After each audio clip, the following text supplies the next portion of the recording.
Good afternoon, brothers and sisters. It is currently 3:16 p.m. Central Standard Time on May the 2nd, 2022. Hope our Creator is keeping you well and safe wherever you are in the world.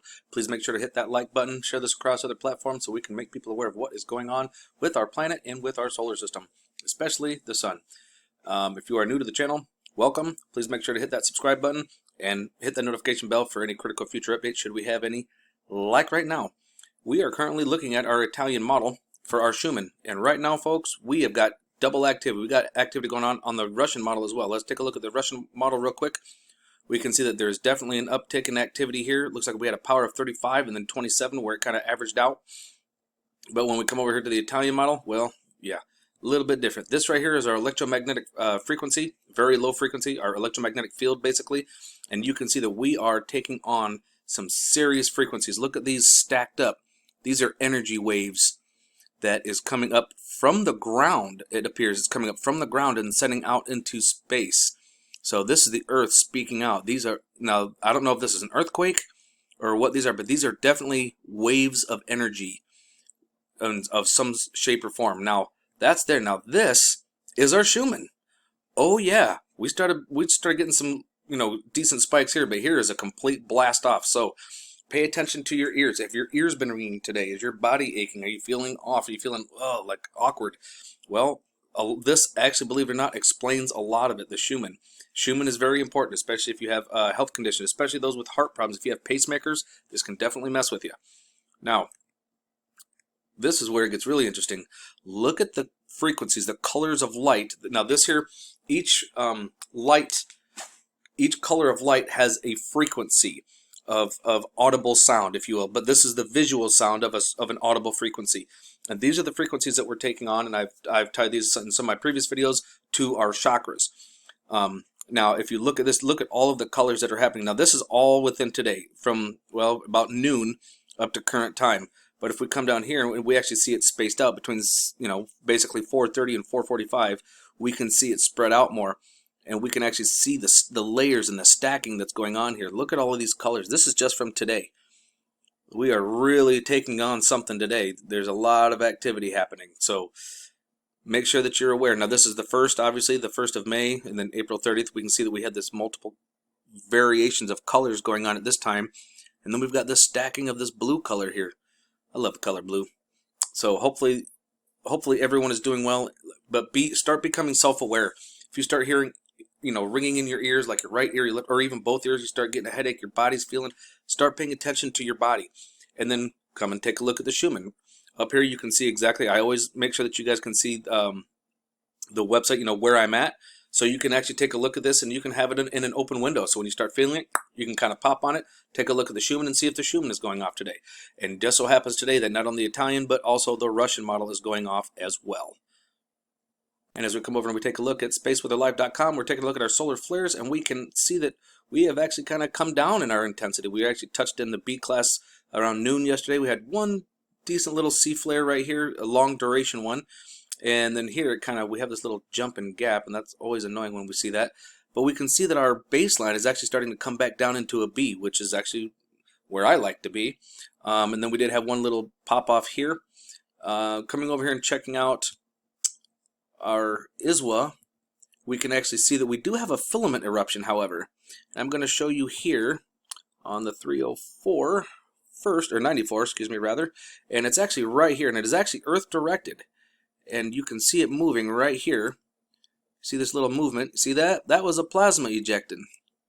And that's going to be, that is Earth facing. Looks like some of it did get recaptured, but it looks like a lot of it actually kind of left the surface as well. So let's come over and check it out on the 193. And let's see here. Yep, we can see it here very well. Zoom in on it for you. Yeah, so there was a little bit of plasma ejected from it. It wasn't a whole lot. Most of it did get recaptured, but some of it is going to be heading our way. One of the other things I want to take notice of are little solar tornadoes. Those are very interesting because they always seem to go in a clockwise pattern. But in other instruments of light, sometimes I've actually shown where you can see here, there's something round here, and it's pulling the energy off and going towards that hole, or that round, whatever that is there. It's very interesting to see that. Now we'll shrink this down, come back over here to the 304, and we're going to take a look at that plasma release right here in this section here. And there it is there. We can see that did send a little bit off, not a whole lot, so we will have a little bit of a plasma impact from that, but it's not going to be anything that should be of major importance. Alright, just to do a quick little update on some of our friends, right here we have ourselves a Borg cube.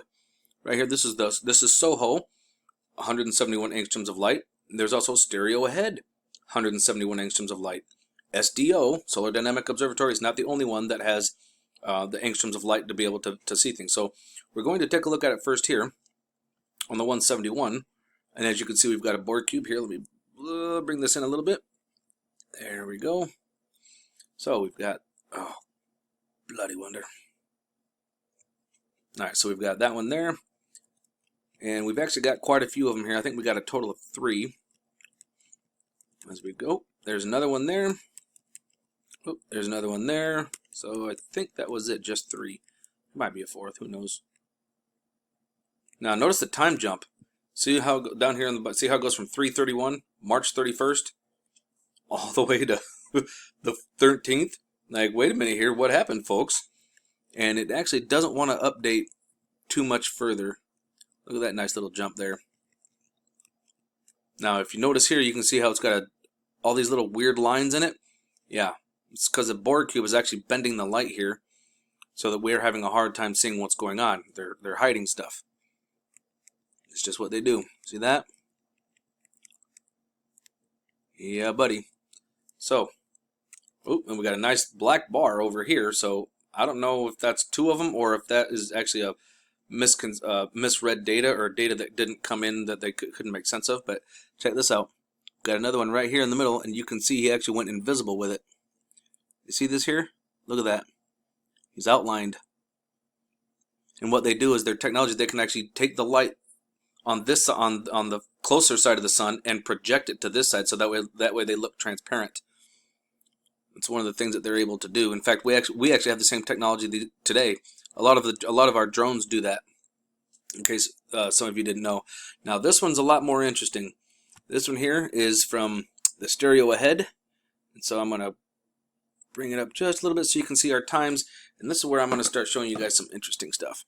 Now sometimes the sun will actually freeze for like 2 clicks, and usually it's right around 7 in the morning. There it is, 7 in the morning. Now I don't know if you guys can notice a difference between, it goes from 7 to 9:30 down here. You see the time, 7 to 9:30. At 7 a.m., see right here how there's like some dots and then they're gone? Wait a minute. See the dot and then it disappears? I'm actually changing the time. And then look over here. You see these dots over here? And then they disappear. And then look over here. You see these dots over here? And then they disappear. Yeah. They're coming out of the sun. It's a Stargate, a portal. And they're using it to come out of the sun. There's some there. We've got the 2 that are right here. And then we've got, well, it looks like 1, 2, 3, 4, maybe 5 of them there. But they happen all the time. Now, can do this again. Oh, here we go again. Right here. See him again here. You can see him here. Now watch. They disappear. See that? Come over this way. We can see more coming out over here. And it looks like we got one down here. So we've definitely got some activity going on. Then we're going to come over here and we'll actually take a look at the stereo head chronograph 2 science data. And as you can see, you see these 3 here?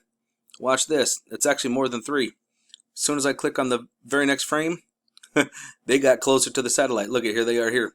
So now you can see them moving through space, coming this way. Look at that. Pretty radical, huh? Now as we go through, there's going to be another one's going to come across the screen. Bloop, there they are. Right in front of the satellite. Like, how are you guys doing? Look at the bow shape. Very interesting stuff. And then of course this right here is also our space station. You guys remember Star Trek, Deep Space Nine? This is our space station that is actually locked on the back side of the sun where we can't really see it. Just out of curiosity, folks, I decided to come over here to the European Space Agency and check out their Euphoria model. Look at this, what happened to us last night.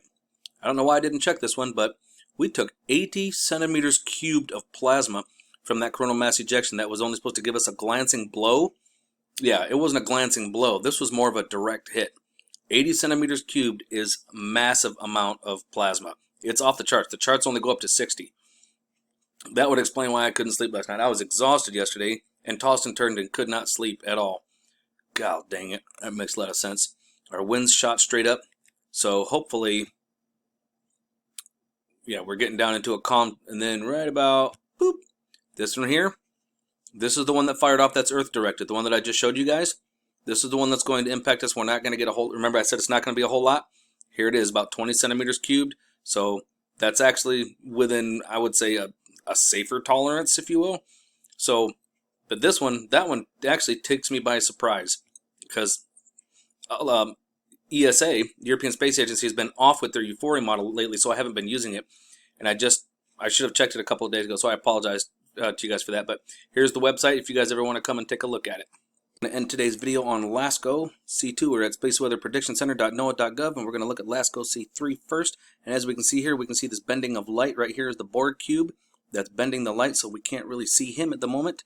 But there are times where you can actually see them bending things. You see this right here? We've got ourselves a little tic-tac. Little tic-tac UFO. Now, watch the difference between this side of the screen and this side of the screen. Notice the difference? This side stays the same, and this one changes. See that? It's because there's a Borg cube in there, and he's bending the light, and he's freezing it so you can't really see it. They're pretty infamous for that, actually. Now, we've also got, oh, looks like we got ourselves another UFO right there, right by the sun. Well, perspectively between us and the sun, he's in our view. But now, I don't know if you guys can see this right here, but do you guys see this right here? This right here is a propulsion, it's a signature trail. See how it's got a little light here and it goes boom, boom, boom, boom, and it's got these little pulse, and it's like a pulse. Boom, boom, boom, boom. It's propulsion. That's how it moves. It's actually, you know, like Star Trek, it's a pulse engine. Okay, and here we are on LASCO C2, and we can see another little friend right here, and you can see his little trail from behind him. Now, when I say the pulse engine, I really mean the pulse engine. Come over here to Orion, astronautics.com, and right here, Orion Nuclear Pulse Vehicle. Yes, we actually have a nuclear pulse engine drive. It's been around since, like, look, 1958, the Orion team. We've had this stuff for a long time. Think about Star Trek, pulse engine, all this. They've been telling us things in TV shows and in movies for years for soft disclosure. So now that I've got this out of the way, you can actually look it up yourself. You can just put in nuclear pulse engine, and you can, there's multiple different websites and articles that actually cover this for you. So come back over here to LASCO C2. We'll actually be able to see it again. We see it quite often. Ooh, we got a little friend in the lower right corner. Ooh, got a couple friends there. Here's another one right here. Here's another signature trail. You can see it, and you can see here the little pulsing of acceleration. You got it, boom, boom, boom, boom, boom. Think about a heart. Boom, boom, boom. That's how it works, and it actually moves faster in space when it does that sometimes, at least for these vehicles. And I'm not sure if they're part of the TR-3B, but I know that we do have. I know the Aurora has it. Now right here is another craft, and you can see his little signature trail coming out behind him, right there. Whoop, darn it. Try and get this going for you. Get to another one. Oh, there's another little friend right there, and oh, there he is. There's the one I'm looking for. And here you can see the vehicle here, and you can see the pulsing behind him. Pretty cool stuff, huh, folks? And as always, keep your eyes open, no fear, and remember that love is the only way forward. Have a good evening, folks. Stay safe.